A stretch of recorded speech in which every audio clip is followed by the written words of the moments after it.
It's refreshing, I guess, to get out and see, how food is made, how things are grown and everything. Bill Perry comes from a long line of farmers, 4 generations, planting here in the valley. There's something special to being out on a farm. Like many farmers in the state, Perry has to change his approach to irrigating. This year we'll farm almost all alfalfa just because of our water shortages. Central Arizona agriculture is losing 65% of its Colorado River water supply this year due to the Tier 1 water shortage on the Colorado River.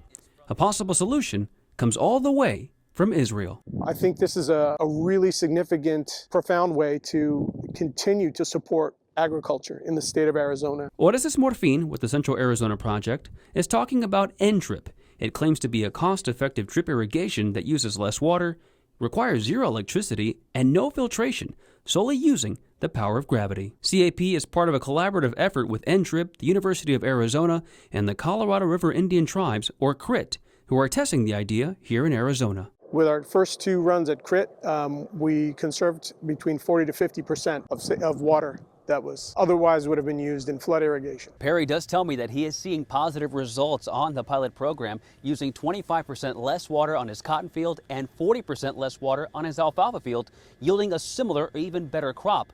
But he also tells me that there are some hurdles. Because the tape lays above the ground, we don't know how we can put a second crop in. Perry's referring to this drip tape, which he says has to be taken out after use if they want to till and seed properly. An added cost to a tight budget. But other than that, I will say that the system worked way better than I thought that it would. The NDRIP technology is set to be part of future pilot projects statewide in the next couple of years, with the goal of using the drip irrigation on a larger scale. I'm very anxious to see how this does so that I can possibly implement it more on my farm and also advise other farmers to do so as well. For Impact Earth in Tonopah, I'm meteorologist Jorge Torres for ABC 15, Arizona. From maintenance pits to new storage systems, Valley Metro says this is the very heart of the light rail transportation system.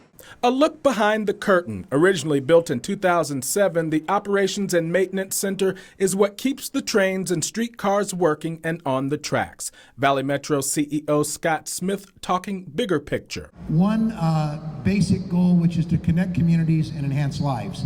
And this is part of that process. The Solar Run expansion features new service pits, parts and storage areas, large overhead cranes, and even new air conditioning for its 200 daily workers. The $92 million expansion paid for from Prop 400 funds, the half-cent sales tax passed by Maricopa County voters back in 2004, and they'll be approaching voters again in 2025. We will be considering, as a region, in the next months and years, an extension to that tax. The expansion increasing service capacity from 50 light rail vehicles and 20 miles to 90 vehicles and 66 miles, making way for exciting new projects, says Deputy Director of Maintenance Rob Rosenberg, like the Tempe streetcar. It's designed to run in traffic with vehicles. Updated with the latest technology, the streetcar hitting the road early next year. So it's got big batteries on board that allow it to operate even if there's no wire overhead. And Valley Metro says that this new expansion will not only help connect communities, but also create new jobs. In Phoenix, Mark Thompson, ABC 15, Arizona. $25.99, $38.52, $74.16. Kendra Davis says she can't believe rideshare rates have gotten to be so high. That's the first thing I think, okay, it's cheaper than a taxi. But now I feel like the taxi may be cheaper. She says she requested a one-way trip to Glendale from the airport. Her charge, nearly $30. I was like, wow, that's a lot of money. Jonah Larson agrees, saying if a friend was available, he would have asked them instead of requesting a ride. I just don't have any other option to get where I'm going today, so it's like kind of what I have to do. And this is my last question. Rideshare expert Sergio Avedian with the Rideshare Guy says they're not the only ones feeling the financial hit. Unequivocally, pretty much all around the country, the prices have pretty much doubled, if not tripled, from what they used to be. He's also experienced it firsthand as an Uber and Lyft driver and passenger. The fares are about 100% higher on Uber for the passengers.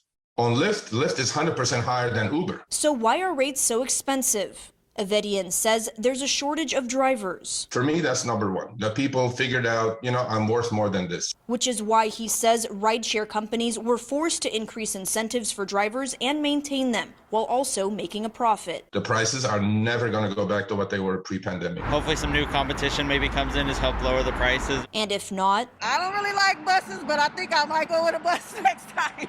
Luz Delia Caballero, ABC 15, Arizona.